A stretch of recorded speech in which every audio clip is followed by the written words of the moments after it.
Welcome to the podcast. Thanks for having me. Yeah, I was really excited that you were able to get on here. Yeah, anytime.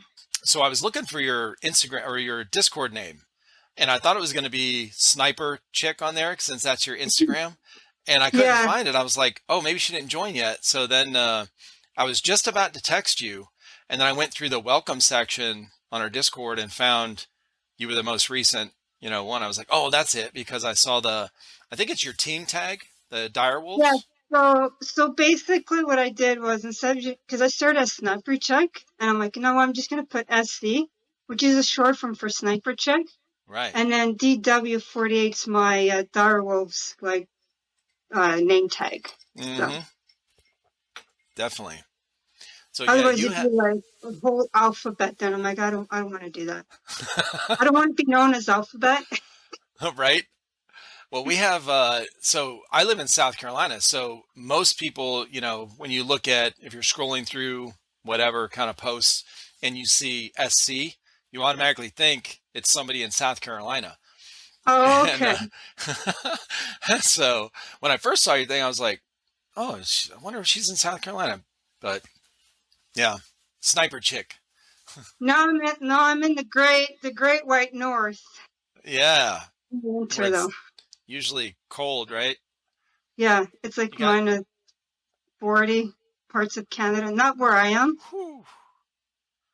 but like if you go to Alberta, Edmonton, yeah, it gets really cold there. Now, did you grow up in that area where you're at now?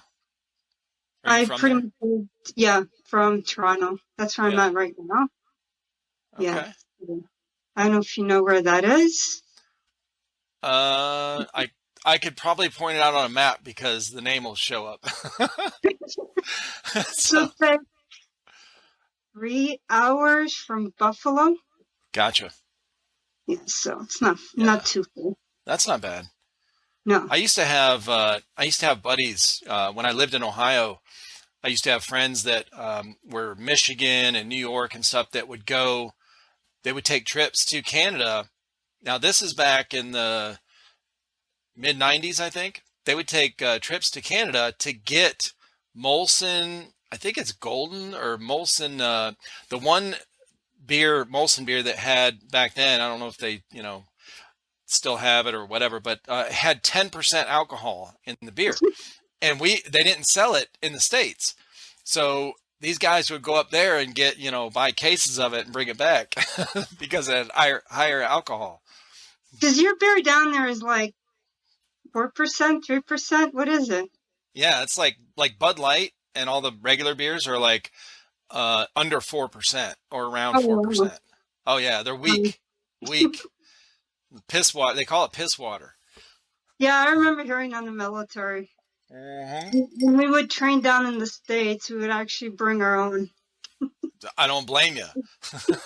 Like, I don't drink beer, but like I drank like Kahlua and that sort of stuff, the liqueurs. Yeah. But my colleagues are like, yeah, we're bringing our own. Right. Yeah, we're not drinking that beer. Yeah, I guess my favorite, because I've tried a bunch of beers over the years. I've tried the heavier beers or the ones with higher alcohol, and I love them, except they hit me like a truck. So I drink so fast, like, just socially, or just we're talking and drinking, or we're playing pool or something, billiards or something, and I'm like, and then it hits me like at midnight, and I can barely stand up. I'm like, nope, I need the Bud Light, because I'll do shots as well. So yeah. I'm not ready for the big leagues. Yeah, we got to get you more of the Canadian beer down there. Right. Well, that used to be my favorite for years was Molson, and there was another one I can't remember. There was another Canadian beer, but yeah. Coors Light, maybe. I don't know my beer. Yeah. How dare you not know all your beers? You were in the military. Come on. I know. Beer was not my thing. I'm more of a cider. Yeah. Okay. Maybe 4%, but I'll have a couple and it'll be good. Right. Hell yeah. So what, speaking of the military, what led you into going into, choosing to go into the military? Oh, you just like, let me try this. My idea was like, just do basic and then that's it, right? I did Yeah. it for 2.5 years. Oh So shit. it's Oh, you good liked enough. it. You must have liked it. Oh yeah, I did two combat tours, a peacekeeping mission. So it was pretty Yeah. good. Ups and downs. Yeah. Yeah. I think a lot of us go in, um, because we want that challenge of boot camp. Like, I want to see if I can, do this.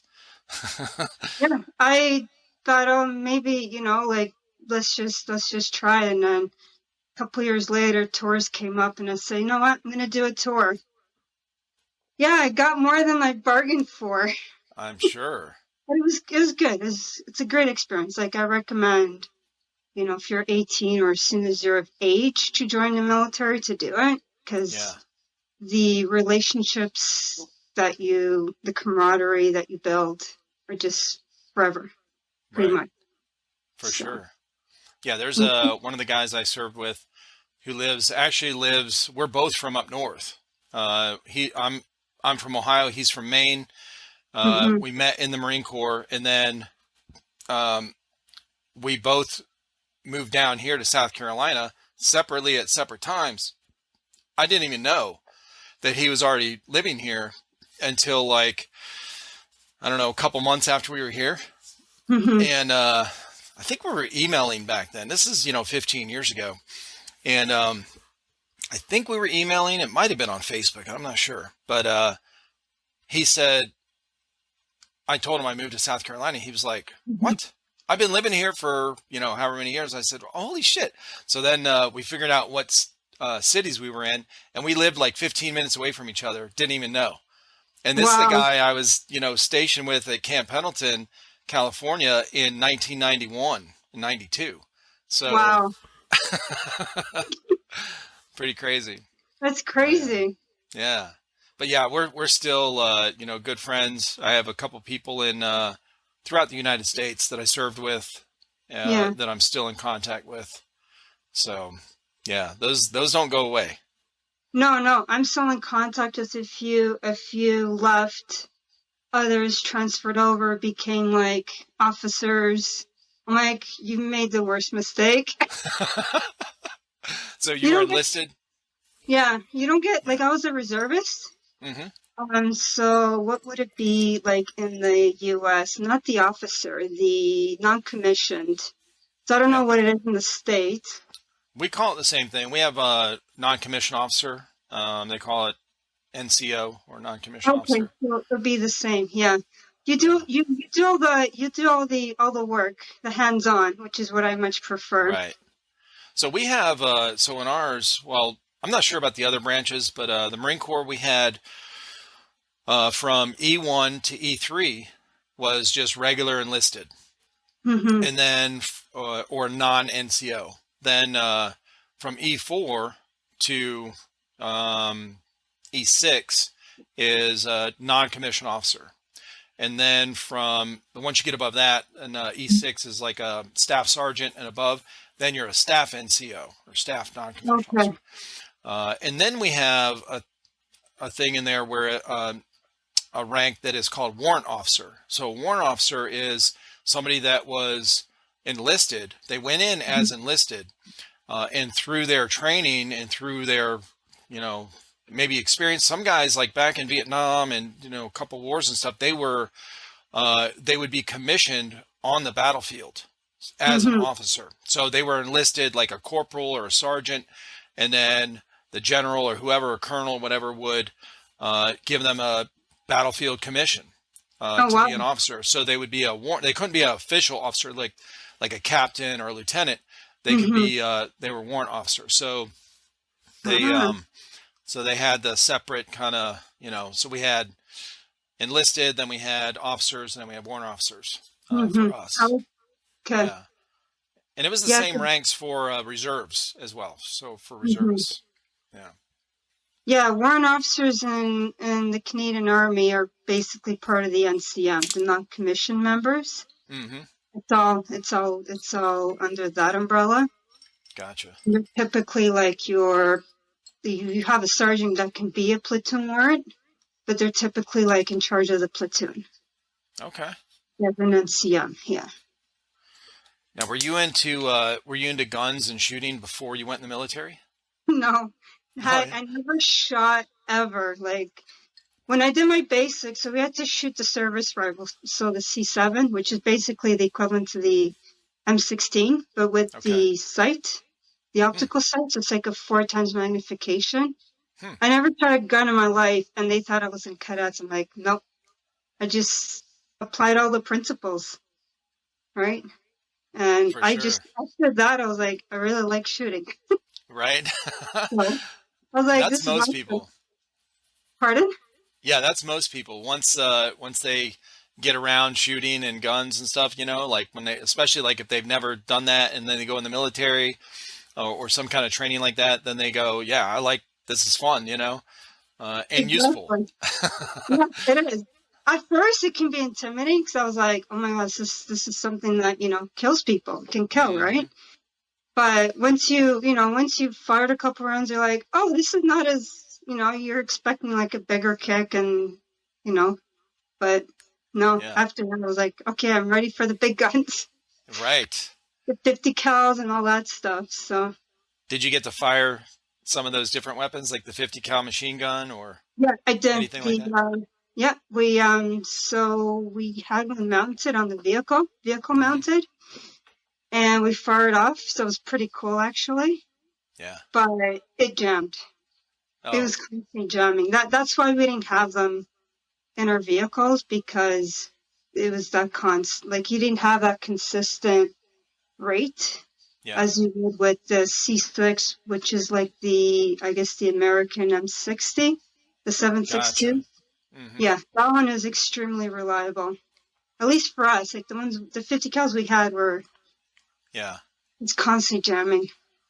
Yeah. See, I had good experiences with the 50 cals. Any training we did, that was my favorite weapon to shoot. Most of us, that was our favorite weapon. And then the ones that jammed for us, they were still using the M60 back when I was in, and Hmm. they've replaced it now.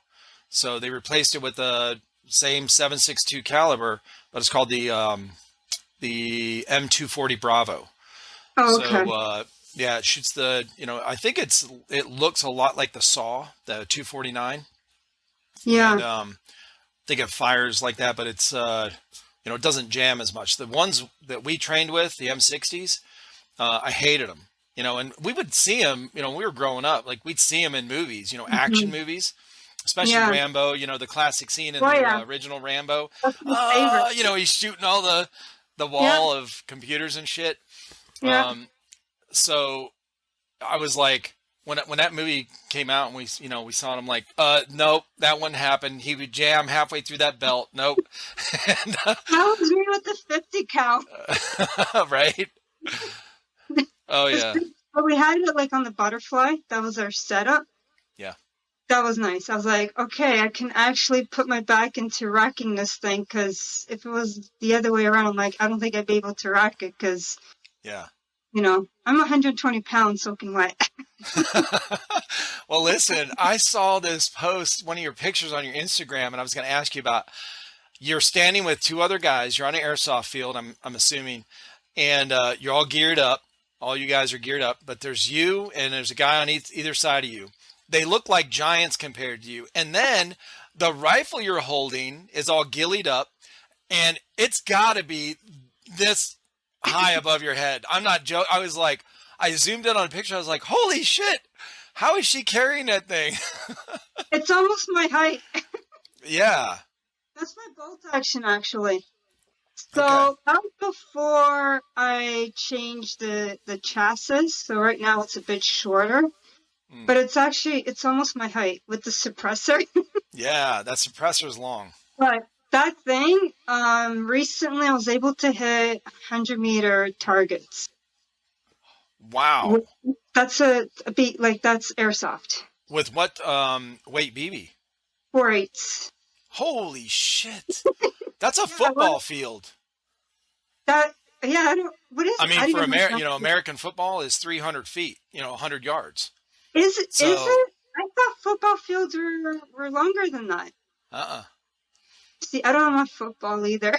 How Sorry. dare you? You don't know your beers. You I'm don't know your a runner. football. We got to end this call right now.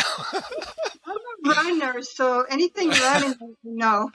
Oh, yeah. Well, I saw a post you did a couple days ago or maybe yesterday on your story feed or whatever, where I think you were jogging in the woods on a Yep, trail, yep, and on a you put trail. on there like how hot it was or whatever. Oh, it So was you had to like get used almost to the heat. 40. It was almost 40. That's So hot. I don't know what Fahrenheit, but 40 That's degrees about Celsius. that's about 90 degrees. Yeah, for us. It's hot.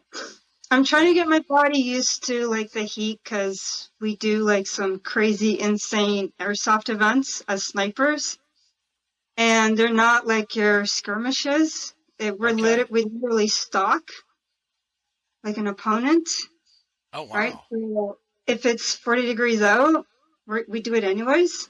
And you're all with all your gear on and your ghillie Oh suit and yeah, everything? yeah, we have our ghillie, yeah, yeah, and our gear. Well, our packs, so basically what we do, so it's I call it like hardcore milsim because so typically what we do is if it's a milsim where we have to set up an observation post and we're behind enemy lines, we literally will do an infill, however long that infill is.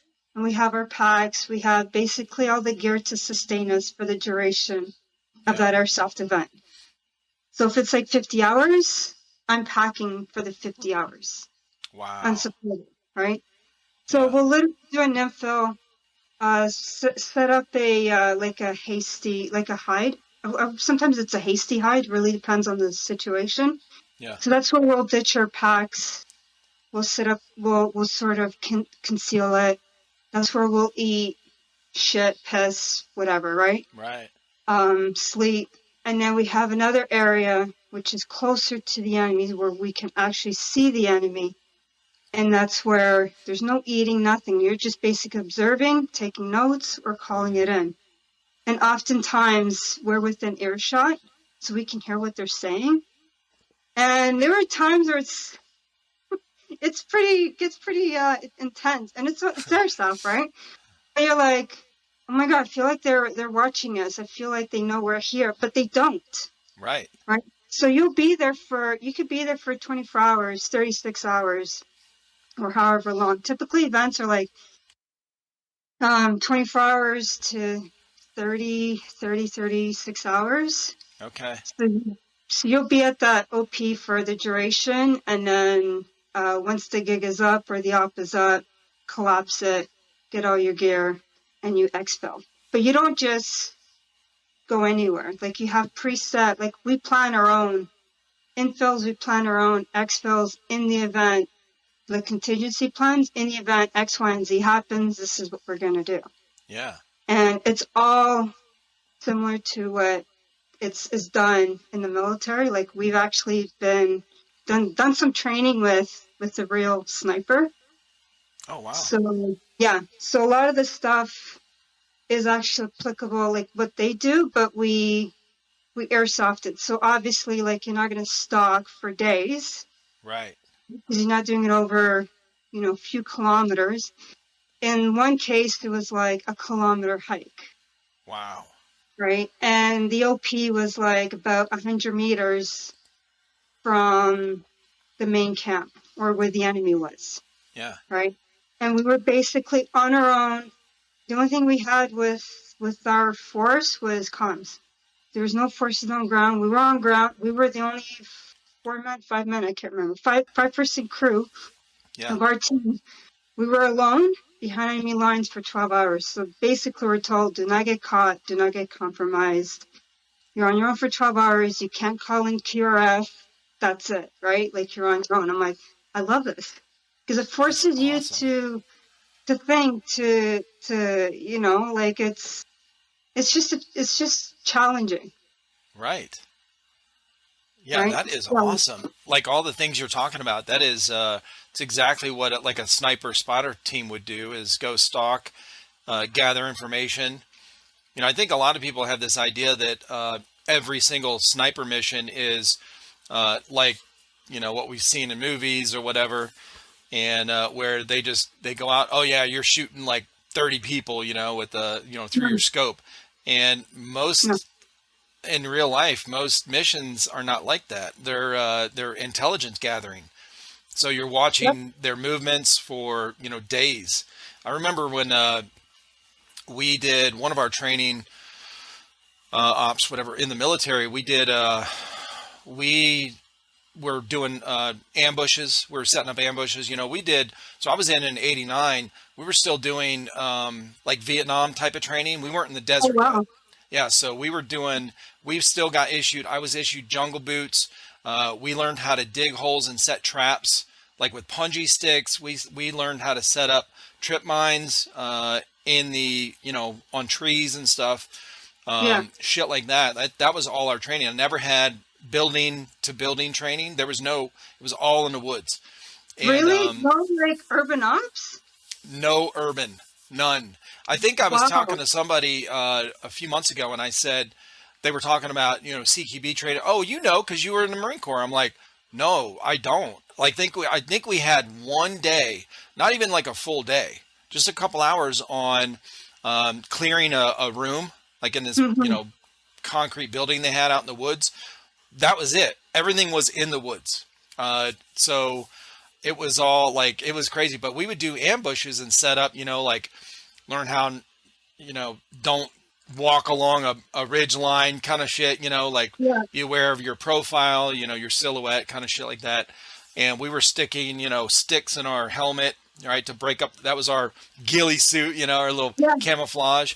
And, but we would lay there and we had to wait for the other, you know, the enemy in this training thing, and it would be hours. I think we lay there for like 3 or 4 hours, and I Oh, remember wow. one of the guys asked was trying to ask one of the, you know, we're trying to be quiet and not move, right? Because you want Yeah. once you get in a position, you probably know this from your, you know, all the stuff you're doing. You want the environment around you, so the birds, the rabbits, or whatever, your squirrels, especially squirrels. You want all that to come back to normal while you're laying there, so that you don't, you Right. know, you don't want to be spooking everything, right? You want it to all be just right around you and not Yeah. scaring it away. So once you get it set into place, you're just, you don't talk, you don't, you know, there's noise discipline, there's all everything, right? You don't talk and you just lay there.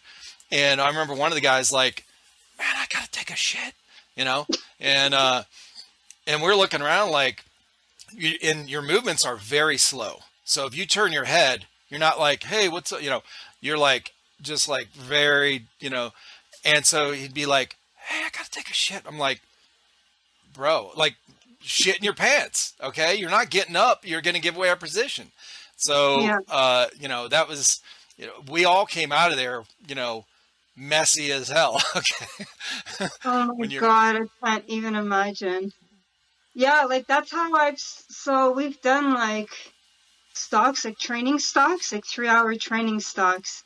And that's how I've spotted, like, I'm like, there's, like, I won't catch them by their camouflage because they're well camouflaged, but the movement of the birds or the animals, it's like something just darted, there's something there, right? So I'll watch that spot and be like, long and behold, there, cut the guy, right? that's Just by cool. that, just by the, like, the animal movement. Yeah.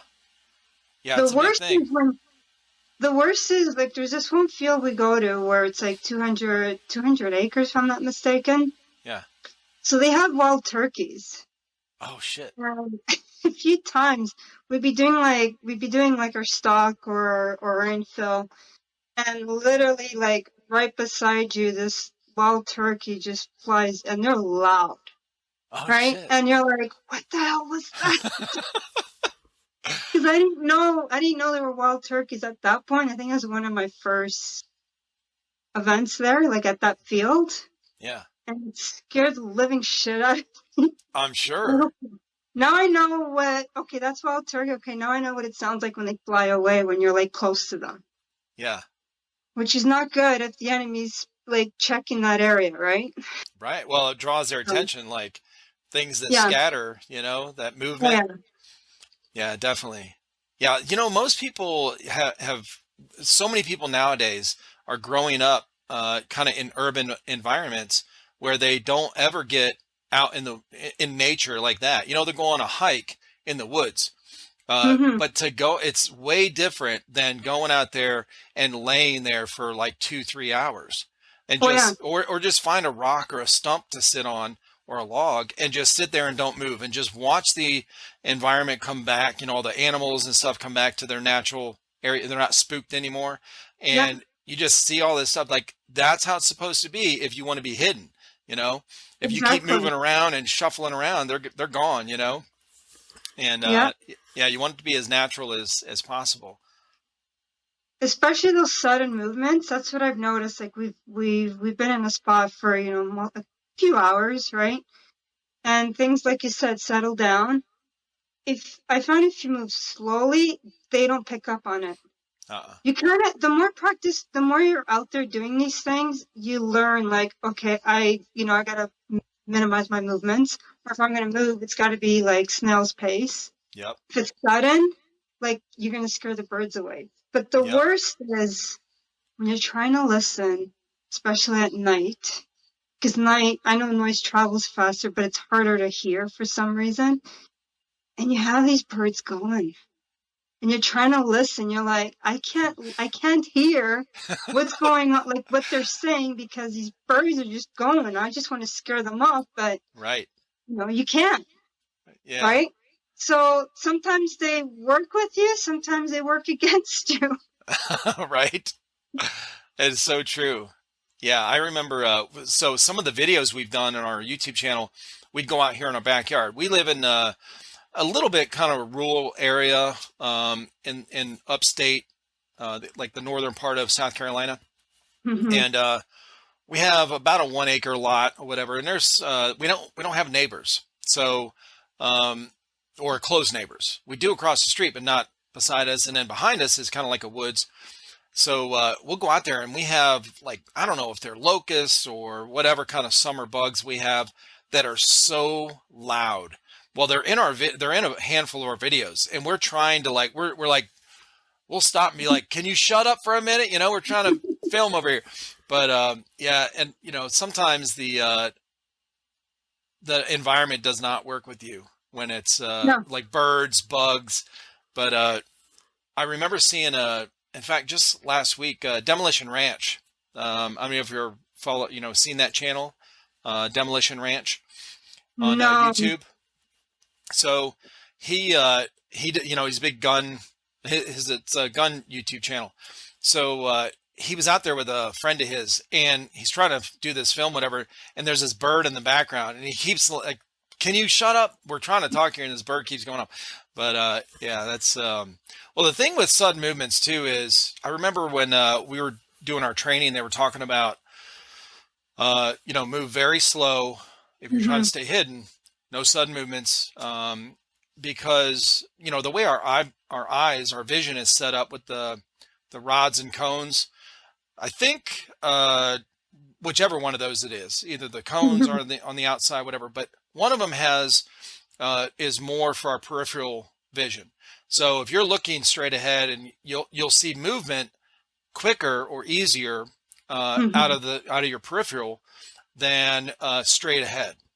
So if you kind of stare off into it, like if you're trying to see movement somewhere, Hmm. you'll pick a spot in the woods and kind of look, not stare at something, but just kind of look blankly, and you're really kind of focused on this stuff because that's where it's going to pick up. You're Yeah. going to pick up that quicker, the movement Yeah. than if you're looking straight at it. But if something's moving very slow, then it's very difficult to pick up if you're not paying attention.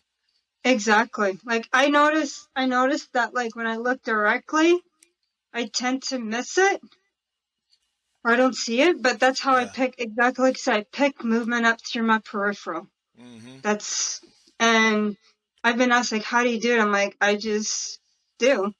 Yep. I just do. I'm like, something doesn't look natural out there. All Right. right, let's go investigate it. Yeah. 9 out of 10, it doesn't, somebody that doesn't belong there. Yeah, for sure. Yeah, I remember reading this after I got in the military. I was reading this. I started reading all these military books. Uh, this whole series by Richard Marcinko. He was a Navy SEAL. He's actually the Navy SEAL that started Red Cell. This is a long time ago, Mm-hmm. and SEAL Team 6. And so anyway, he wrote a bunch of books, and one of the, talking about his military experiences, like in Mm-hmm. Vietnam and stuff like that. Well, I remember him in this one story in there. He was talking about trying to sneak up on this guard post or whatever, and he explained in the, it was really he was really good at explaining, descriptive whatever, but it was Mm-hmm. he explained how slow he was moving on the ground. He wasn't doing this low crawl, right? He was literally moving like a half inch at a time, and then Yeah. he would stop. He would move an inch, and then he would stop and wait for like a minute, and then he'd move an inch and then wait. It was like, man, you don't realize how long it takes to go even just a short distance when you Yeah. do something like that until you get out there and lay in the woods and do it. Like we did, so when we do those 3 hour stalks, I believe it's about 100 meters, roughly distance. Yeah, I don't know. I haven't really measured. I should measure it the next time I go out there yeah, in one of the stalking fields. And it takes me about 2.5 hours. And it's literally your stomach crawling, yeah. right? And as the grass or the vegetation, is less and less and less, you're like, I feel like I'm being observed, right? Oh And then you shit. Yeah. have the walker, right? So the walker's like getting close to you, and you're like, oh shit, they're gonna call me, right?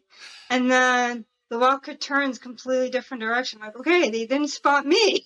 I have another kick at the cat, Right? right? Hell yeah. That sounds really cool though. So we have here in the States we have a milsim event team or whatever, or not a team, I guess a company that Mm-hmm. they're called milsim West, and they I've heard of do. them. Have you? Okay, so they Yeah. host uh, real sims, military simulation ones, airsoft events that are the continuous. So they're like what you're talking about. They're the like a straight 40 hours or whatever. Mm-hmm. And once you get on the field, it's just like real life. It doesn't stop. You don't stop and take lunch or take break. You know what I mean? Like, oh yeah, all right, time out. We're going. Everyone stop and go back. We'll be back here at 1 o'clock. It is No, straight 40 hours, no right? We're teaching. Oh, listen, I'm I kidding. think there's there's a lot of people I think that are going, that like airsoft, that once they get into airsoft and they really enjoy it, uh, that are going towards those more realistic simulations that Mm-hmm. they're doing, because the the regular kind of mil sims, like the just the general ones that we have, Yeah. most of them, they'll have different phases. They'll have phase one is from 8 in the morning until 11:30 or whatever, and then they break for lunch, and then they go back at 1:30 or whatever, and Mm-hmm. they'll do like 1:30 to 4:30. Then they'll break for dinner, and then they'll go back at 8 o'clock at night or whatever and do a night mission. It's only for like 4 hours. Mm-hmm. Well, there's a lot of people that go to these that they'll only go to the first phase. They'll stay on the field, like they'll stay at the field, not on the field. They'll stay in the campground. They're going there to hang out. Like Mm-hmm. they put up the tent, they got a campfire going, they got drinking beers and stuff and hanging out. Um, so I think they like that more. Like they want a little bit airsoft, but they do the just hang out. So then I think the people that that really want to play like the whole time, they're Yeah. really drawn to those realistic or real sims or whatever, like the straight 24 hours or the straight 40 hours. like what you're talking about. I've talked to a lot of people that that really enjoy those more so than the just the regular mil sims. You know? Yeah, because I find like when you stop, you sort of get tired, Yeah, and then it's harder to get back out there. for sure. So like the only time I stop, like we just did Nightfall 11, which is the Canadian version of Milsim West, or what's the other one? American Milsim. American Milson. Yeah. And it's 18 hours. Okay. That's it's shorter, right? But it's Yeah. continuous. Um, and I'd rather just be out there the whole time. Like you die, you come back to your CP, you rebomb, get some food into you, and go back. I'm okay with that. Yeah. Anything longer than that, no, because then I'm like, I'm too tired. I don't want to Yeah. go out. And and I'm a hardcore mill summer, right? But I'd rather just keep the breaks really short to like, okay, we got to rebomb and get back out. Mm-hmm. Right? Ideally, I'd prefer to, get the ammo drop in the field. Where I don't Right. have to come back, right? Yeah. Right? Because a lot of times I find myself, okay, I'm running out of ammo. There's one in the beginning, like I only had five M14 mags. Because the LMG was on the vehicle, and the vehicles only were to be activated once either team had their field can Mm. to drive it, and then ammo can to run the gun. So Oh we were wow. on foot for the first little bit. So I had my M14, and I ran out of ammo, and I'm like, I wish I could and I wasn't dead at that point. I'm like, I wish I had like an ammo drop because I'm still in the fight. Like I haven't been killed yet, Right. right? So I had to like kill myself Oh shit.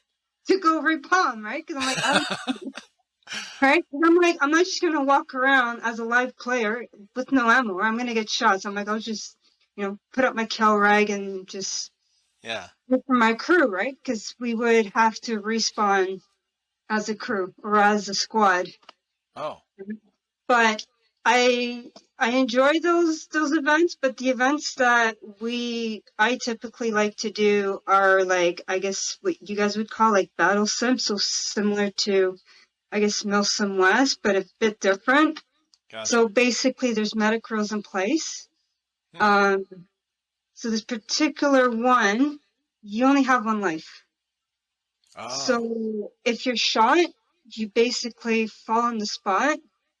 You can yell out hit, Yeah. but you're basically telling the enemy, I am hit, and he can capture you, and you can be Oh. held for however long the host decides.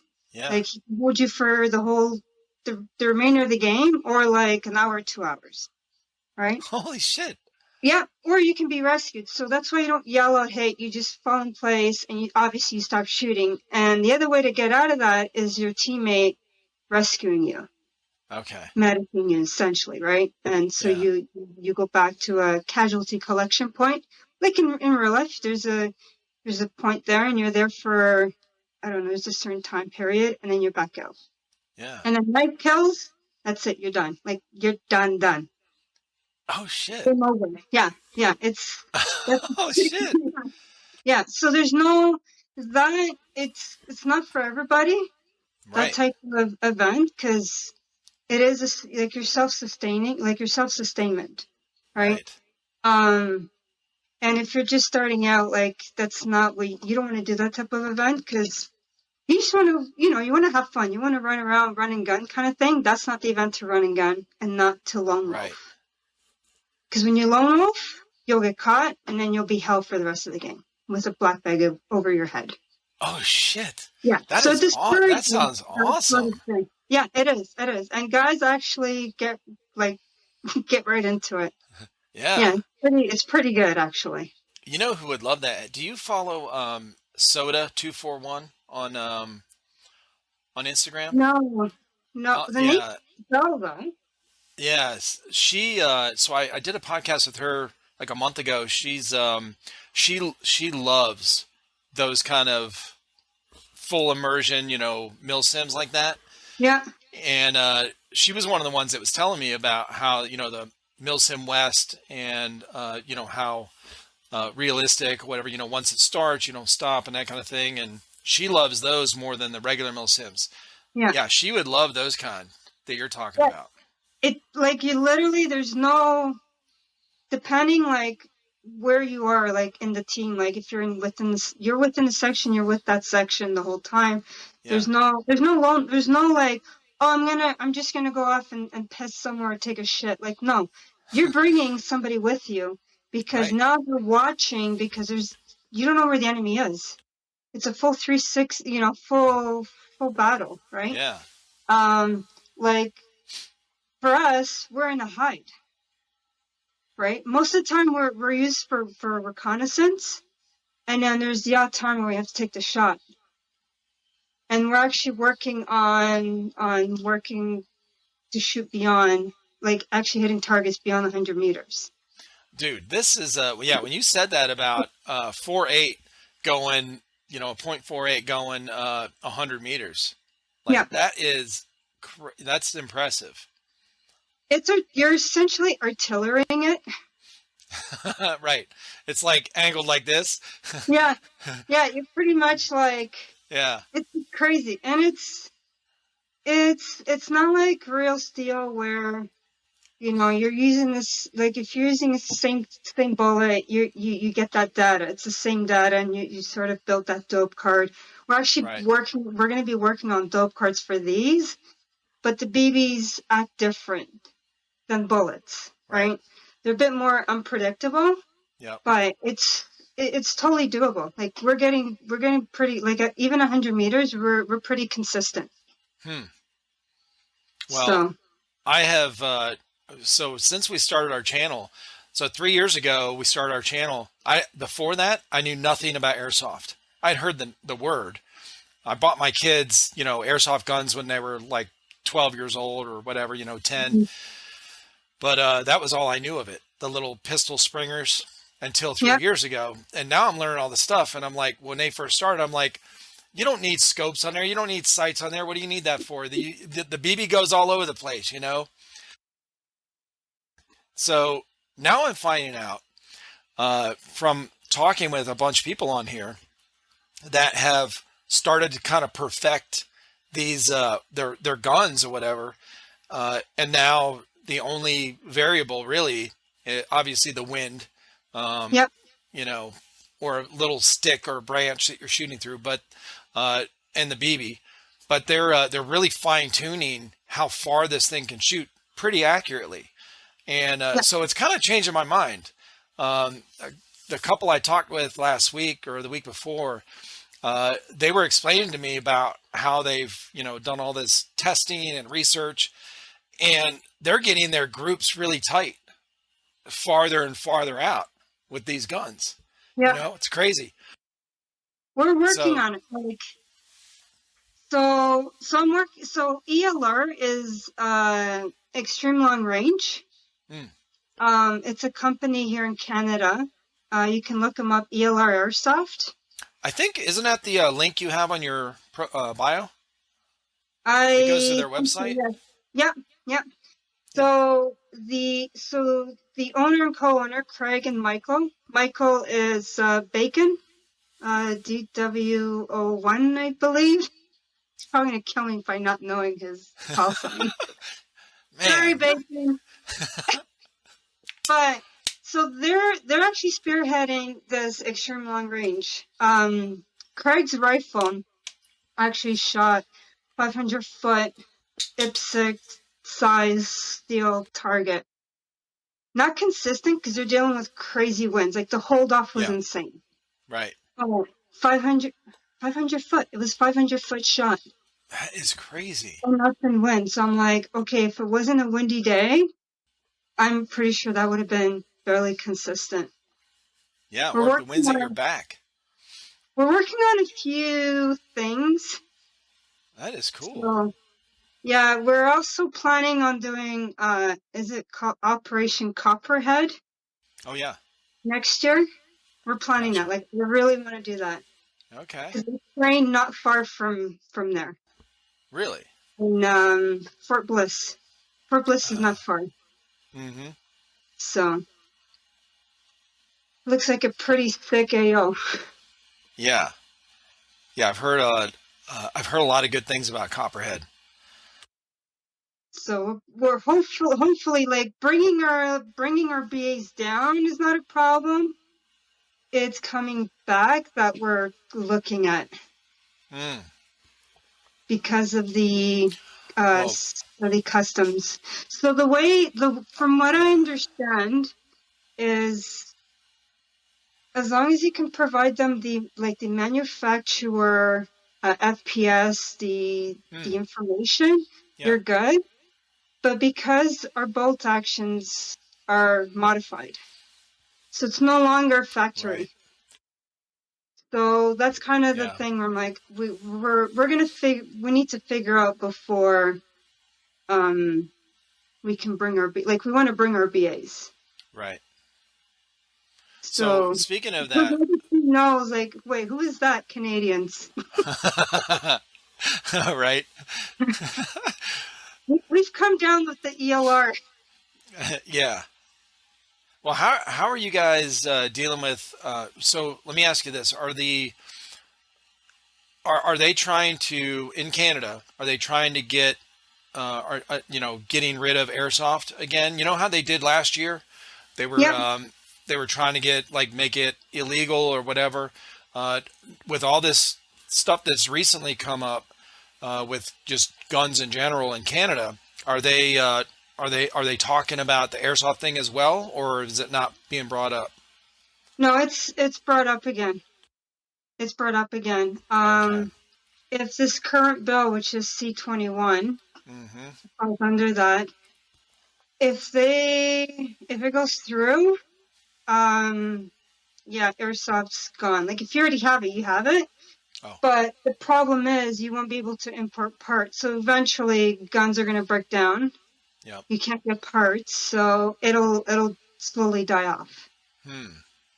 So what we're doing is like I'm sending letters to the member of parliament, Yeah. um, like stating fact with statistics and how it's going to affect businesses and the Mm-hmm. GDP because the airsoft or my dog the airsoft industry does contribute quite a bit to the economy, Right.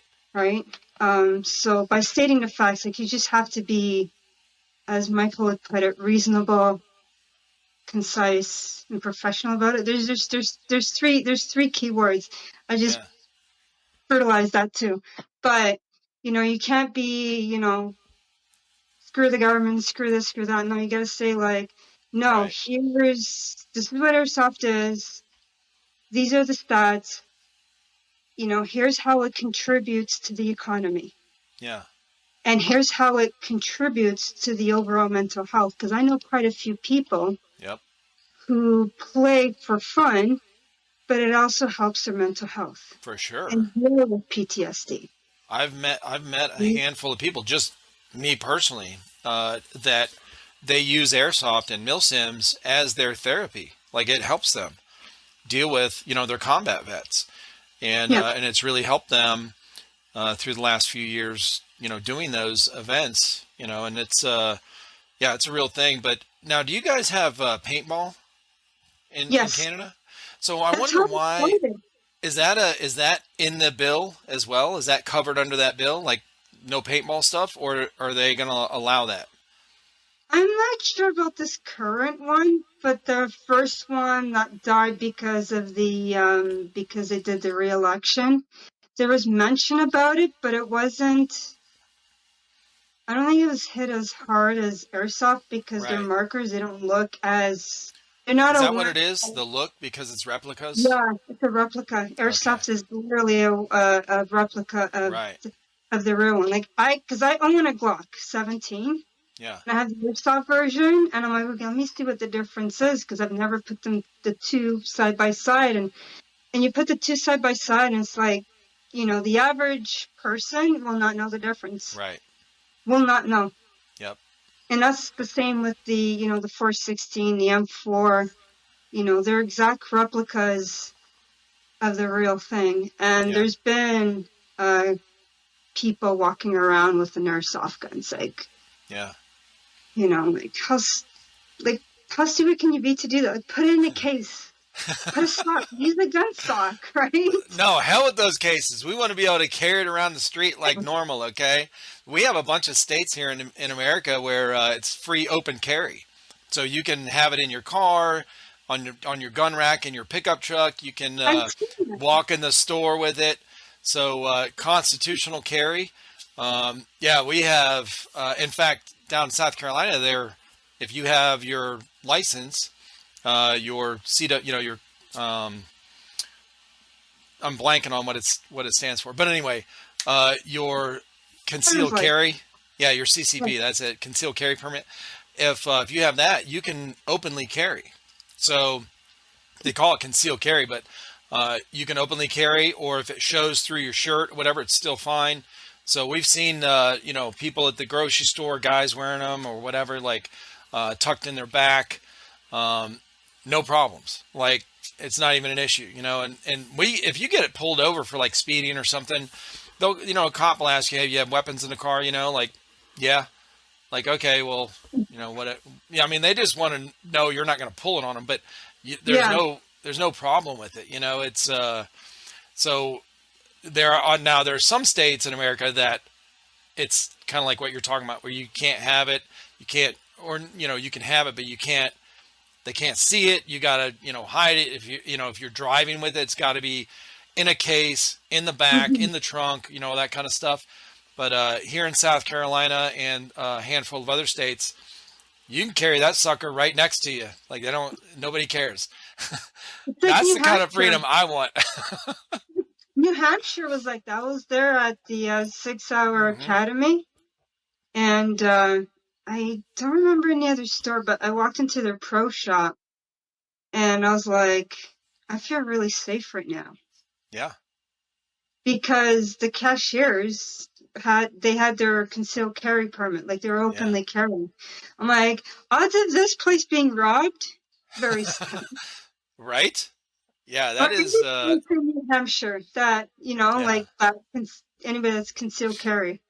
Not here. Right. Here, concealed carry, and the cops see it, you're going straight to jail. Wow. Oh yeah. You might even be shot along the way, because oh Jesus, I wouldn't blame it. Like, I wouldn't blame them, right? Yeah, that's crazy.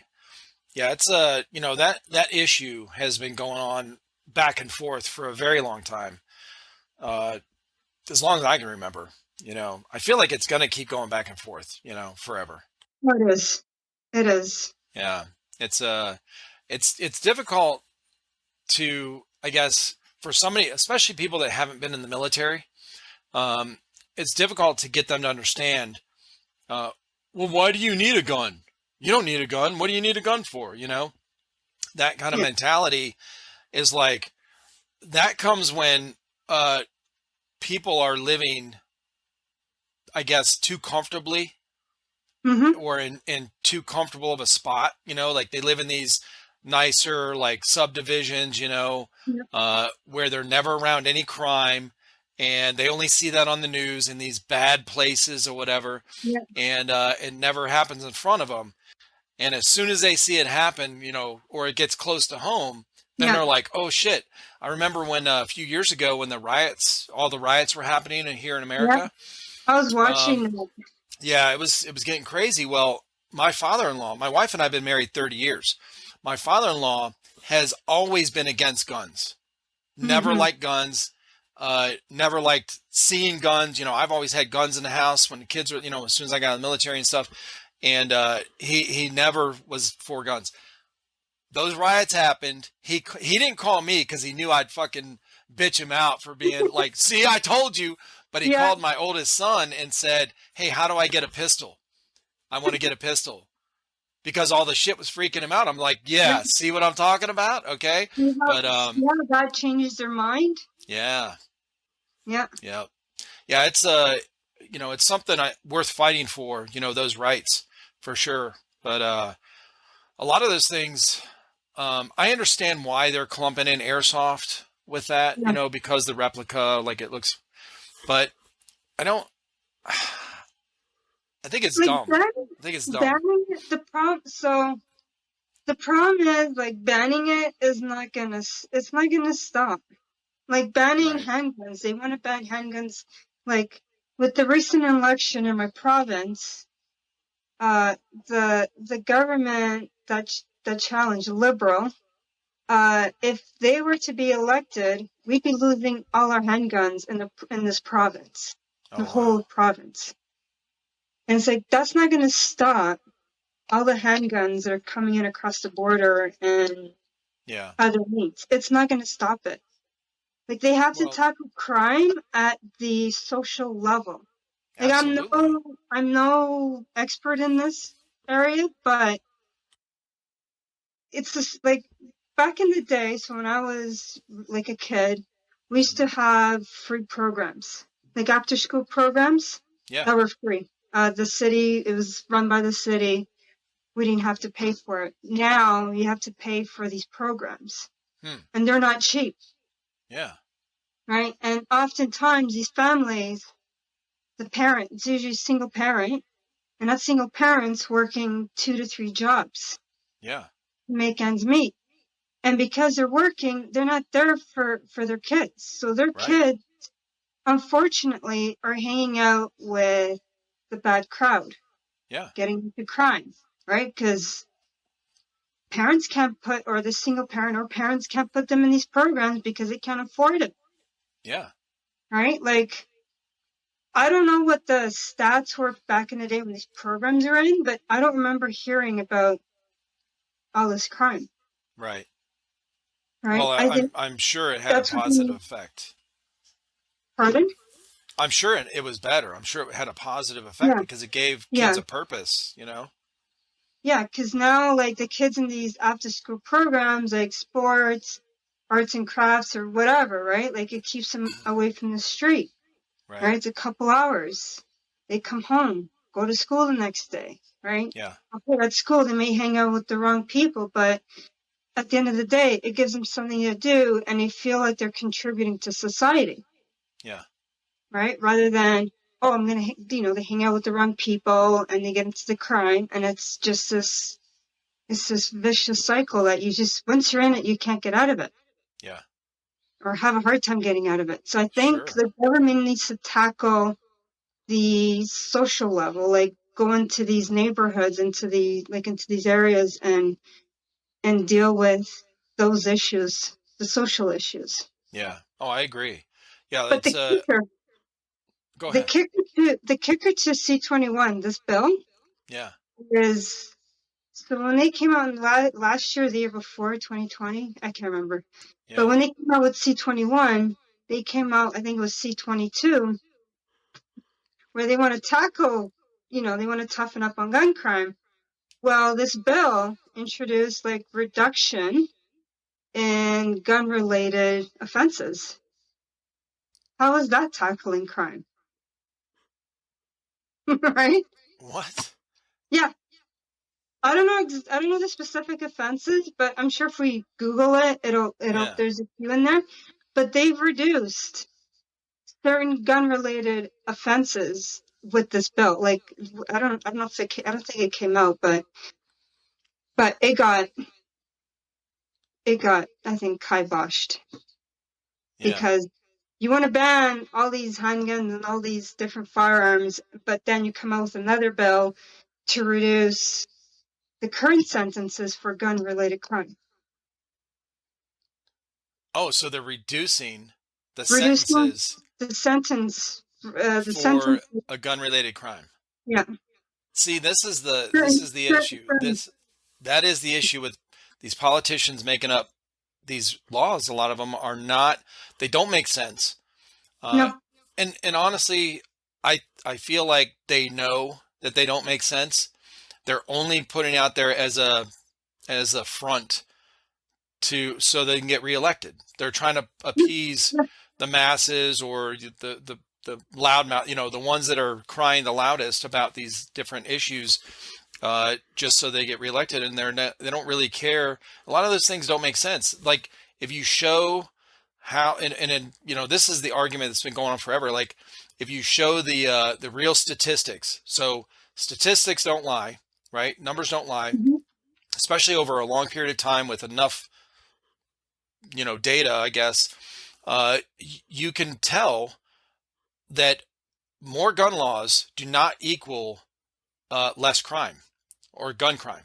It doesn't. It's all that's going to happen is the criminals are still going to have guns. They Yeah. weren't allowed to have guns in the first place. Like back when, years and years ago when they made it illegal for felons to have firearms, that didn't stop them from having firearms. Like they still went and Yeah. got it because they're in that group or they're in a gang or whatever, and they're like, hey, I got to protect myself, or I want to go commit another crime or whatever. And that's their tool of trade. So like they're not going to stop getting them. It's No. only going to stop, people that would be willing to follow that law. I am not one of them. So if they made it illegal here, they're not getting my guns. I don't care. I'm gonna hide those bitches, okay? I'll tell Bury you right them. now. Where you can find them.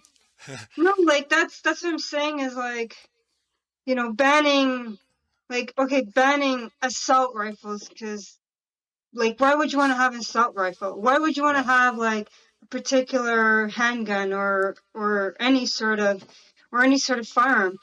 Well, we like to target shoot. yeah, We're city people. It's like, why are you're in the city? Why'd you need a handgun? I target shoot. right. That's why. Like, and It's oh yeah, fun. handguns, firearms are bad. I'm like, no, they're not. You can load it, run in the chamber. You set it on the ground, on the table, wherever, any surface, and you can look at it all bloody day, and it's not gonna shoot. It's not gonna shoot, No. Yeah, I saw right? this meme when that was, a few years ago, before all the riot stuff. When they were, this is, this issue goes in cycles, right? So, Yep. like 5 years ago, before the riots, it was all more gun laws because there was a shooting or whatever. Mhm. And I saw this meme said it had a picture of like one of those old Western like log cabins or whatever, the front porch with an Yeah. old rocking chair and a shotgun leaning up against it.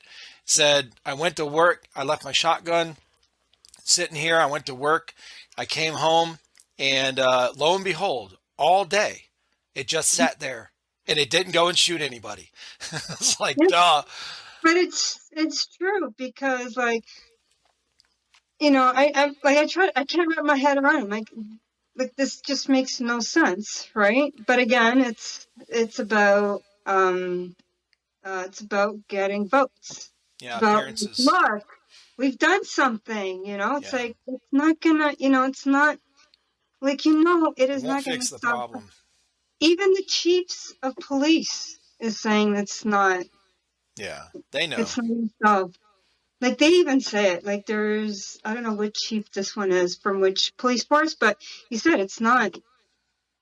Yeah, it's not It's going to not. help. It's not gonna stop. Like right now, like in order to get a firearm of any legally, obviously, you don't have to do a course. You can challenge the test, Hmm. but you do the course. You take your test for restricted, non-restricted. You can do both, or you can just do one or the other. What's that? What's the And restricted then or non? restricted is like your handguns, ARs before, no longer ARs, but certain classes fall under restricted. And then Hmm. non-restricted is like your bolt action, your shotgun, Oh, like uh, hunting yeah, stuff. hunting. And Yeah. I think lever action, if I'm not mistaken, falls under non-restricted. So there's Okay. different classes that fall under. So they're two separate courses. You can take both. I did both because I'm like, I'll just do both, right? But once you do that, you do your test. They submit it. You submit it to the CFO. They will run people say, oh yeah, they don't, but they do a background check on you Mm-hmm. before they issue you the license. Gotcha. And then once you have your license, I'm told they actually run your name through CPIC and other Mm. other programs nationally. Yeah. And if you have, I guess down there you guys would say a felon, but like if you've committed a crime, Mm-hmm. they can see it and they can take your stuff away. Yeah. So they actually run your name through. Right. up here. So there is a restriction. And it's already enough of a restriction, and there's still illegal guns on the street. Right.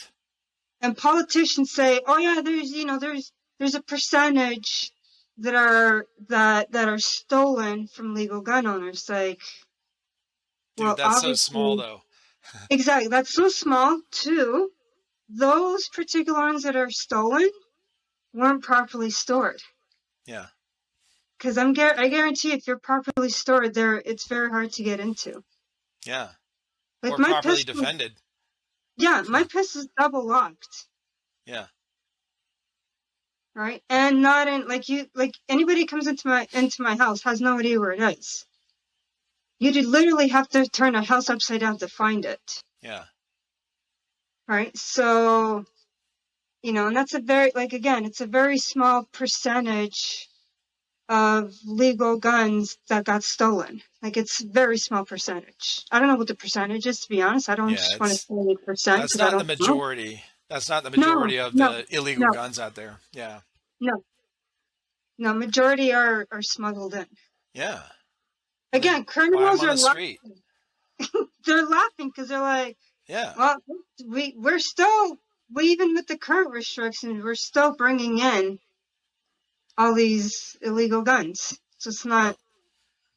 it just makes no sense. Like, all we could do, like, as citizens is just like, here's the facts. You guys have your facts wrong. These are the Yeah. facts. And Yep. here's how the industry, like airsoft industry and the firearm industry, here's how they contribute to the economy, For sure. Now, what right? do you guys, so when is that vote or whatever? When is that bill coming up? Before the If end of the year? if I'm not mistaken, it was in its second reading, and I can't remember the stages Yeah. that it goes through. It's in the process, but I think right now, because of people keep the pressure on them and they're discussing it, it delays it. Now, it'll delay, and then they'll have to, okay, we have to make an amendment on this. How Right. is this particular part? And then they Right. take it through the reading again, and then, if this back and forth, eventually, like, okay, this is stupid, we're not going to pass this bill, right? Yeah. But I really don't know at this point. Like, Have I you, just, you and your team, like you and your airsoft team, or people you play with, have you guys talked about what options you're going to do, or what are you going to do if that goes through and you have to give up all your airsoft stuff? Like what would you guys do? I don't know. We haven't Come to discussed it yet. America. We haven't discussed it yet. Because we'll be able to keep it. Like, we'll keep it. Mm, The only shitty part is we can't, like, we can technically game with it, but the problem is, you go to a field, you're playing a game, and the cops show up, they can say, I'm confiscating all of that. right. That's the shitty part. And they have that right to confiscate it under that bill. Gotcha. That's the shitty part. That's a risk. And that's a risk we're not willing to take because, Yeah. you're breaking the law Yeah. at that point, right? Like, Right. they're not going to put you in jail, I don't think, but they can confiscate it, and some of our stuff is over $1,000 Canadian Right. worth. Just one rifle, like, just my BA is more than that right now. Yeah, I'm sure. The upgrades I put in it, right? Right. So it basically killed the sport. We haven't really talked about it. Like, we talked about, like, okay, we'll keep our stuff, but yeah, I really I don't want to say it's not going to go through, and I don't want to say it's going to go through. Like, it really depends on the pressure that airsofters and gun owners and people that believe in it, that are Yeah. against the bill, to put pressure on the government, by calling their Right. member of parliament, by writing letters, by well, in this case, there's no election, but volunteering, like going to the office and talking to them, Mm-hmm. explaining to them, because a lot of them don't. Some of them know because they're aware of it from the last one, but going in there and telling them like, hey, this, this is a sport, we not only play for fun, it's therapeutic for a lot of people. Right. Right. It's also, your community building, because you're going into these communities and you're bringing business to these communities, by going to local stores, Sure. making purchases, restaurants, right, Yep. where these events are held. Yeah. So Now, do you guys have like a government website or something where you could go to each of those uh, congressmen or whatever you guys call it, different politicians, where you could just send them an email, like an official email through their site saying, hey, I oppose you voting for this bill to pass or whatever? Or do you have to write paper letters to send them in? So there's a website. It's called Airsoft in Canada, ASIC. You can actually you can Google them. They're on Okay. Instagram, and they actually have on their page a letter like outline Oh, that you use. It has all the facts. Like, this is what I use to send, right? yeah. And it does have a link to the House of Commons, Hmm. where all the MPs are, and there's a Canadian government site that has all the MPs, where they are, where their seats are, their contact info. Hmm. Emailing, I think you can email, but emails, like, they get like thousands a day. Probably Right. same thing with letters, but it's Right. better to write a letter because it's more Gotcha. personal, right? They probably won't read it, but like if the same MP gets, 100 letters from airsofters, it's like, wait, what's going on here? Okay, let Right. me look at this, right? It'll make them want to. Okay, I got to discuss this because this what this bill is doing. It's Yeah. it's killing the sport. We should, well, on this video or on the description or whatever, I can put, or, tag the links or put the links in there for something like that. It might be Yes. beneficial for somebody because I think most people, they want to do something. I think the frustration comes in is when they're talking with, or they're trying to talk with a politician or, a group or whatever, and they won't listen to reason. Hmm. So, there's got to be an easy, simple way to gather a group of people to kind of flood the office with letters, emails, excuse me, something where it lets them know, hey, this is what, like we're making our voice heard. Like it's not Hmm. just, we want to know, that you're not going to vote for this, or at least know that this is how we feel, that kind of thing. Um, that's people don't realize how important it is to be involved in the voting process and know who you're voting in, you know, Yep. so And that those things don't happen. even as airsofters, gun owners, it's like you can't just sit on it and do nothing. Like, Right. there's only so much you can do. Like, call your MP, write letters. Like, again, you can't force them to like Right. not proceed, right? But when you get enough people, like Yeah. we did a petition when this first came out, and they discussed in the House of Commons, and there's a lot of MPs are like, no, this makes no sense. We're against it. Like, Oh, good. you know, and that's what we're trying to do, is just getting them to understand, like, it's people playing it's a sport. Some people take it seriously, some people don't. Like, it's just for Sure. fun. And it's just another sport. Like, there's no, we're not running around city streets with airsoft guns, No. playing, shooting each other, across the street. We're not doing that. Like, we go to Right. specific fields for that. We transport these things in cases. Yeah. We do everything we can to, to basically preserve the sport, to not Right. have more cases of, oh, there's another guy that just got arrested or shot because he was brandishing an airsoft gun, Yeah. right? It's just making them aware, like, this is a sport. You're going to kill the sport. You're killing an industry. Yeah. It's a niche market, yes, but Right. it does contribute to the economy. It does contribute to the overall GDP of a country, of this Hmm. country. Right.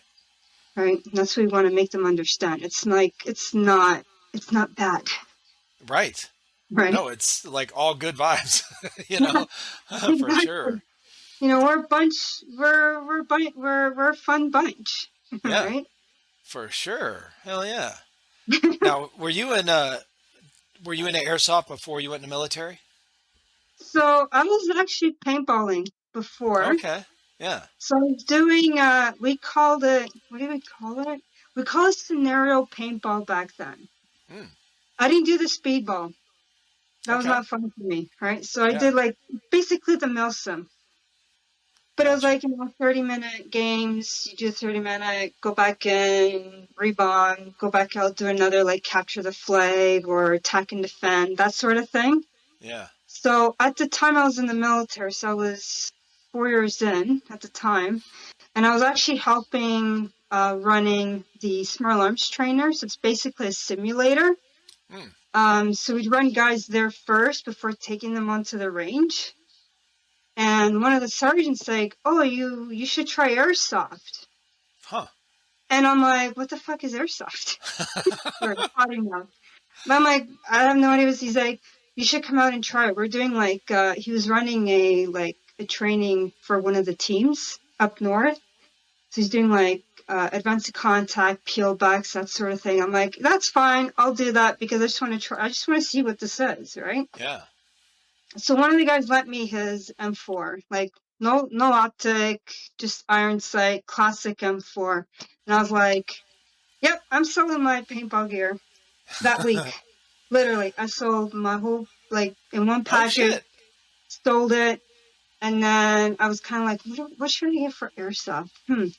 Believe it or not, bolt action was my Oh first. shit. Okay. I knew I was getting into. Yeah. That's That was cool. 2004. Oh wow. You've been playing for a Mm, while. Yeah, I Hell took yeah. hold off, but yeah, I've seen the evolution of it. Like, Right. it's crazy. So do you guys do you guys have anybody that uses like HPAs and stuff like that? Yeah, Like the yeah, we Polar do. Star? Yeah. We have, not on my team, but like another team that we work with, a couple of their guys use HPA. Okay. Like, there's even bolt actions that are HPA, but I like the old, spring Yeah. for my bolt action. That's what we have. We have a couple of snipers. I think a VSR 10 or Yep. something like that. We have one of those just totally stock. We got it in mystery box. That was the majority of our channel. When we started YouTube was Mhm. open mystery boxes and then review the guns that we got, out of Yeah. them.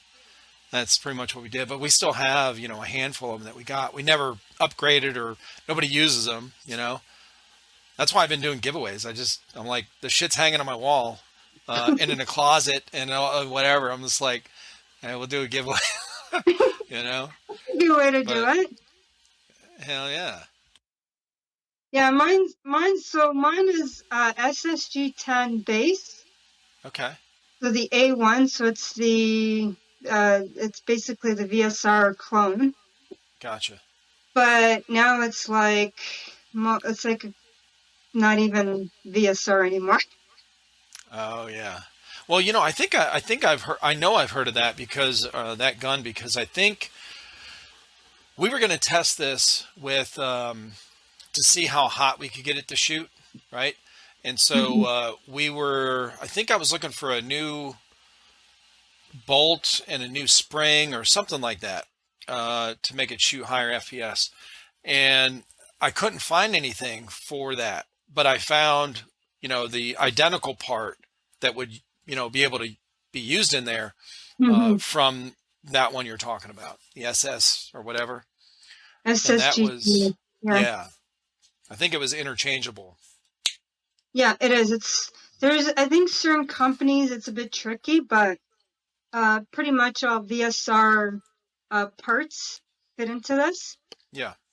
So what I have for this cylinder is it's called Jurassic. It's a drop-in kit. It's actually a bore up. So the VSR, the VSR cylinder, the Hmm. standard one, it actually slides into this cylinder. Oh, wow. So that's how much more air volume is in the cylinder. Holy cow. This is why we're getting this longer range. Holy shit. Okay. Yeah. So So you it's know the just guy that funneling, it's me. taking up that space and it's funneling that. So you're getting Yeah, more air, there's pressure at the more. end or Yeah, there's beginning. more air volume in the cylinder Hmm. on the Jurassic. Wow. A good person to talk to is Craig at ELR Airsoft. Yeah. Okay. He's the expert on this. I would love to have him on the podcast and ask him questions like that, the tech stuff. Yeah, definitely he's your tech guy for Okay. the bolt action. I'm not. I'm more of your tactical, like the field side of it. I basically said, okay, here's my bolt action. Here's what I want it to do, and he makes it Yeah. happen. Hell yeah. That's cool. That's good to know Yeah, somebody like that.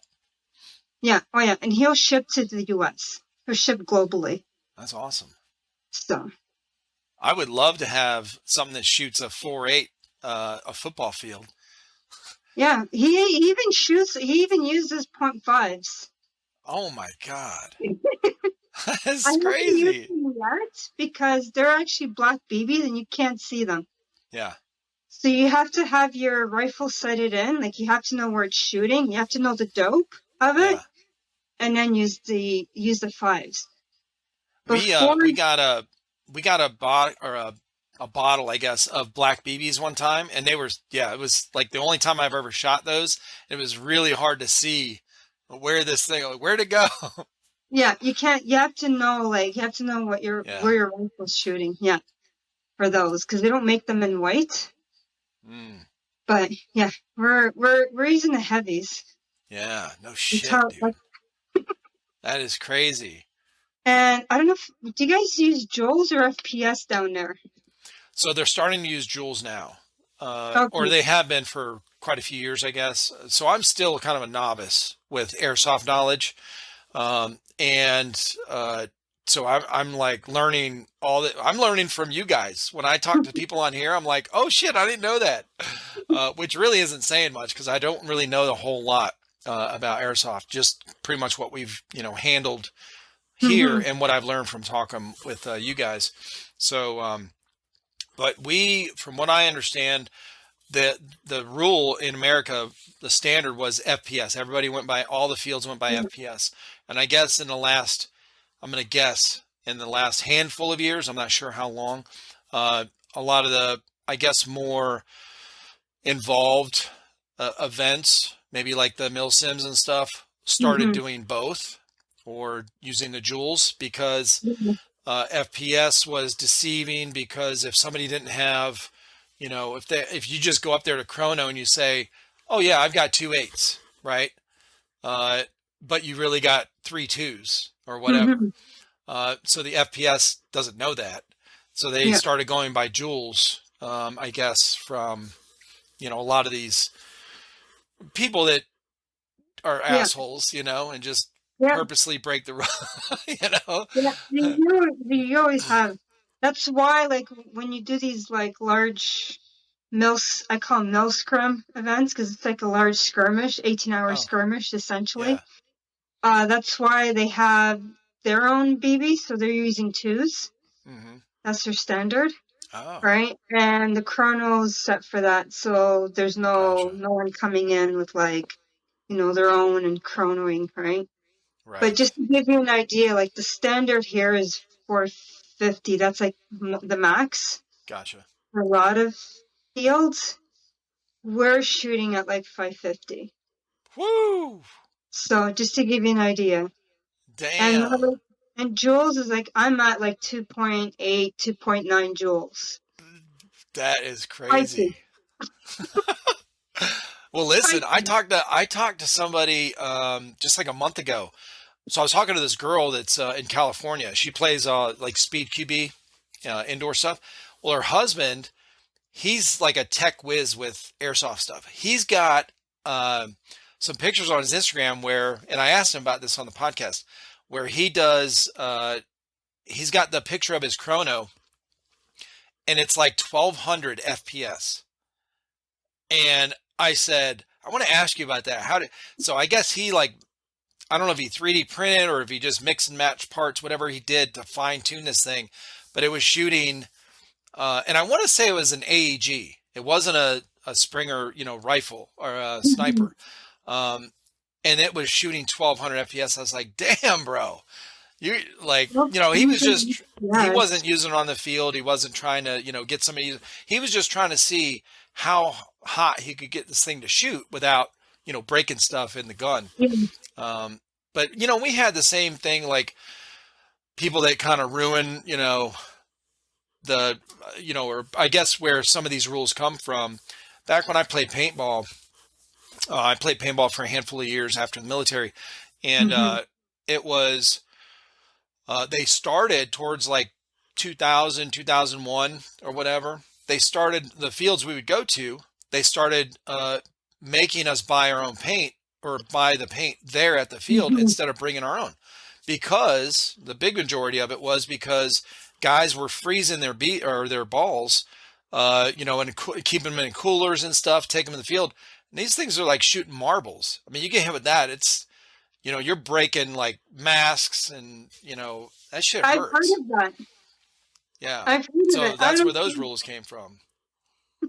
because I remember like certain most of the fields you had to buy theirs. Yeah. Some fields actually allowed you to bring your own, right? But they would Gotcha. check it. They're like, okay, yeah, you guys didn't freeze them. It's like, no, Right. we're not gonna do that. No, Yeah. Freaking that's just stupid. yeah. You always got that one guy. Yeah, always the one that ruins it for everybody else. Like I want to beat everybody today and I want to make them hurt. Oh yeah, you just made, rules for everything across the whole country, Yeah, ruining it for everybody. Now we got to buy overpriced paint at the field, exactly. you know? That's the other thing that I didn't like about it was the paint. Like it was just so expensive. Yeah. And then the bruises I would get was just insane because it'd be like you'd have the outline of where the paintball hit, but then you'd have like these colored rings around it. So it'd be Oh yeah. like, the size of that, the bruise Yep. was like, okay, yeah, I'm done with this. Well, I've talked to so many Right. people. I've always said, uh, "Oh man, did you?" Because I played paintball and not airsoft. Before when we started our channel, and I'm like, no, paintball's where it's at, man. What hurts the most, what's the most fun to play, whatever. I would always joke around like that, and but the thing is, like, there's so many people that have gone from paintball to airsoft, but very few people, if any, I don't know any personally, but that have gone from airsoft to paintball and been like, yeah, paintball is better. This is it. It's usually No, the other way around. It's usually they get into I airsoft and they're like, nope, that's it. I don't know anyone or heard of anyone doing the swap from airsoft to paintball. Yeah, It's all like pretty much everyone I know has started in paintball. I did for a couple of years, so probably like 4 or 5 years, something yeah. like that. With the military, so the military had a like, it's like a club, right? So we were sponsored, and I was like, we're traveling to different fields in Hmm. Ontario. It was great, but then I tell you, once I tried airsoft that weekend, I was like, that's it. I'm never going back. You sold all your shit and you're like, that's it, I'm That done. week, I sold everything as a package. That's it, gone. I'm like, yeah, I'm not. And that Hell was yeah. just one weekend, and that wasn't even a game. That was like a training event. I was like, Wow. this is. I'm like, why isn't the military using this for Hmm. some of their trainings? Not all, but for some, because Right. the weapon manipulation is obviously not the same, right? But for force Right. on force, it's great Hmm. because you get that instant feedback and you learn real quick Yeah. not to stick your knee out or your foot because it's going to get shot, right? Right. Intimidation is expensive. Yeah. like really That's what I've expensive. heard. That's what I've heard. I don't know what it costs, but I've trained with simulation. It hurts, but it's costly. Yeah. Right? So I'm really surprised they aren't using it like in Is certain that aspects of is that the the soap rounds? Is that what they're like the simulation or simulate? yeah, simulation is like Yeah. it's like a chalk wet. Okay. I don't know what exactly it is, but it's like Yeah. a nine. I've only used the 9 mil. Apparently, there is the 5.56 version of it, which I've Uh, never. I've only used the 9 mil, and they hurt. They hurt a lot. so I've talked with a couple guys that one of them he has a YouTube channel as well, Gunfather Milsim. So if you look him up on YouTube and Instagram, Gunfather Milsim does. He's been a SWAT officer, like on the police force here in America, Hmm. for a handful of years. Um, he talked about using those kind of rounds and that kind of training on the police force. That's what they were using, and he's always tried to talk them into, and his buddies, that he's worked with over the years, to get into airsoft. For the training Hmm. part.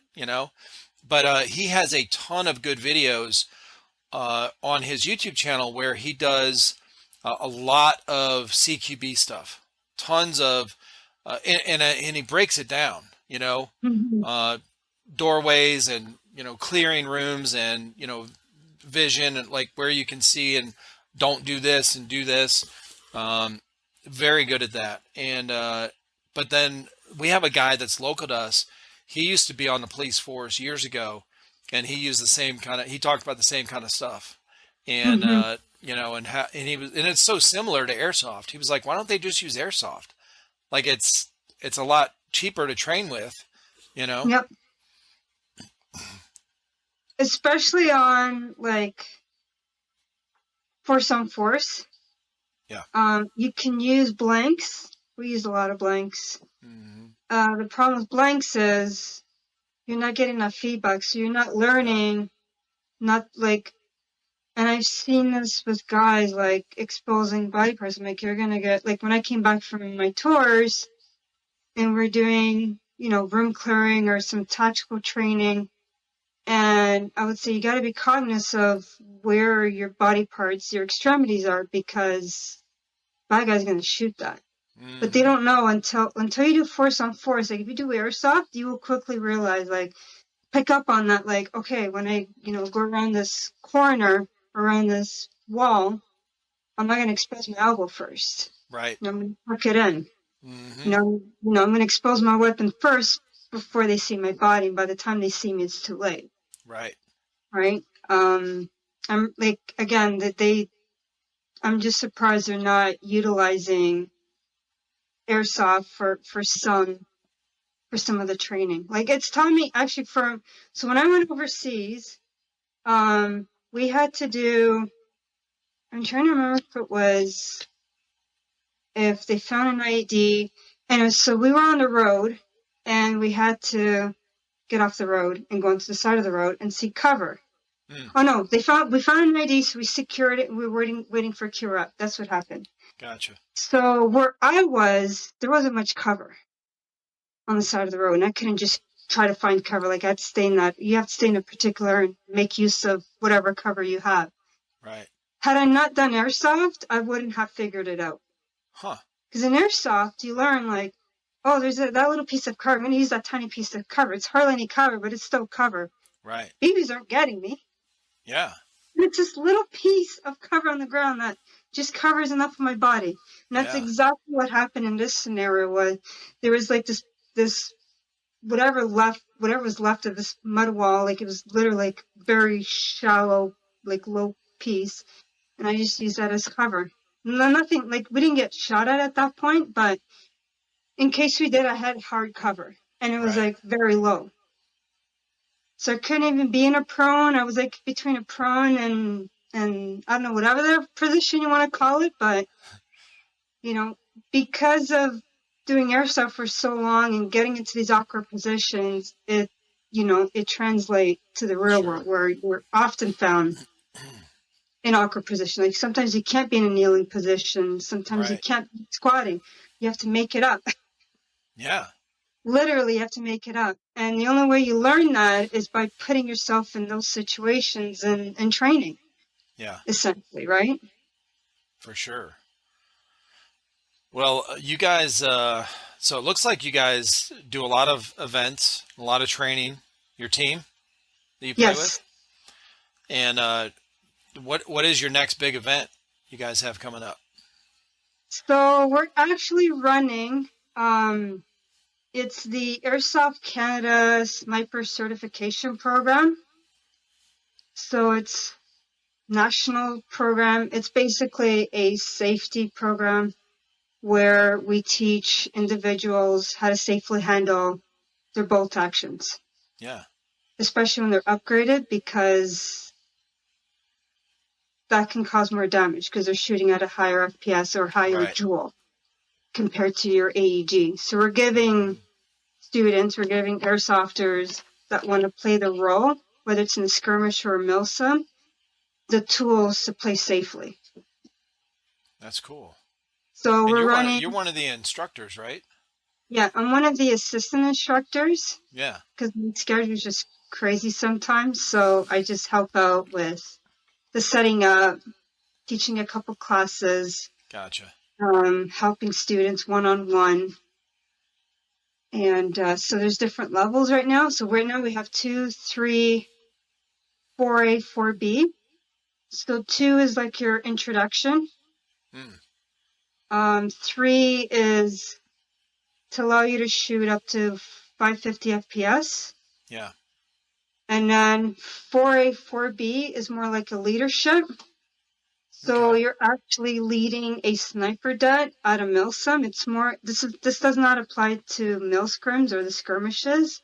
Okay. It's more of like, 24-hour, 30-hour event where you have a sniper det that you're responsible for, Gotcha. right? And you're essentially planning just that, like their mission. And then you're Yeah. briefing the commander, like, here, here's what I can do. The commander basically says, I want your dad to do this. And you're basically telling the commander, yes, that works, or here's why this is not going to work because X, Y, and Z, and here's Mm. how I can make this happen. Gotcha. Right? So you're essentially leading. You're being given the skills to plan and give orders to the commander, brief the commander for that mission. Okay. So it's more like a leadership course. Yeah. We haven't ran it yet because it's in the works. So we want to give, like, we want the airsoft snipers to, we want to give them more than just here, go to a skirmish and just shoot a bunch of targets. Like, Yeah. that's the one side of it. But then there's the other side of it that, some people do like and want to get into, where there is some planning. Like, I've done an event last year where me and Michael, who's Bacon, you should also get him on the podcast. Yeah, for sure. So we've actually planned the Sniper Recce Det mission, like the infill, exfil, code names, everything for our specific mission. Yeah. And we've had it all planned. Did the recce, and the recce came out like, yeah, we can't execute this particular part of the plan. Got exfil, came back to the commander and said, this is not going to work because X, Y, and Z. And on the spot, we came up with a plan B. Huh. And we still ran the mission didn't go as planned, but we basically went back to the drawing board in the field. Yeah. CP, They rarely do. Yeah. Yeah. Well, Missions that's what we rarely go kind as of, planned.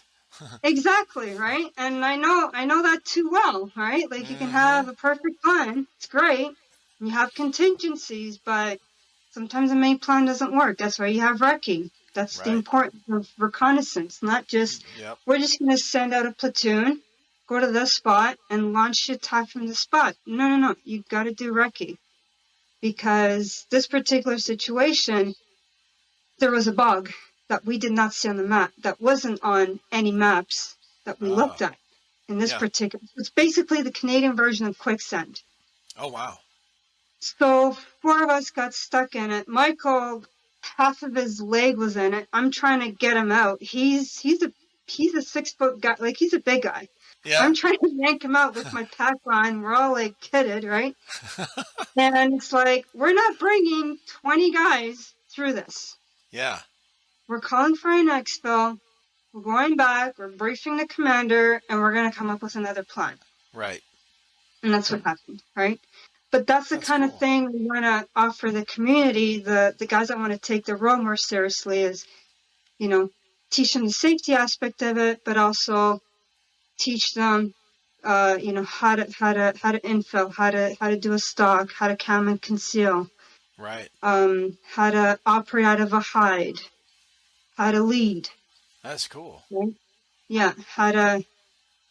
It's so they have to do these. This is what we're working. So they have to do these levels. They can't do level 4A without having done level 2 and level 3. Yeah. Right? Because level 2 gives you the basics. Level 3 gets more into the role, like where you're doing a hide, where you're coming up with contingency plans, like the basics of it. But you're more of a sniper employment, like as a 4-man deck. So you got to know that before you go into the leadership side of it, right? Yeah. So that's what we're working on. And then there's a couple milsims coming up, like some hardcore milsims, Okay. where, you know, you can be extracted via, I'm having a brain fart, the medic. But that's the only way you can be extracted. Oh, shit. Yeah. That's So, wild. or you're hit in a particular, so for example, you're hit in the arm. Yeah. You could only be extracted by your teammate Gotcha. or captured. Either or, right? Or, you know, a leg hit is dead. So there's different, like players get different cards and each hit is counted differently. Okay. Right? So That's pretty cool.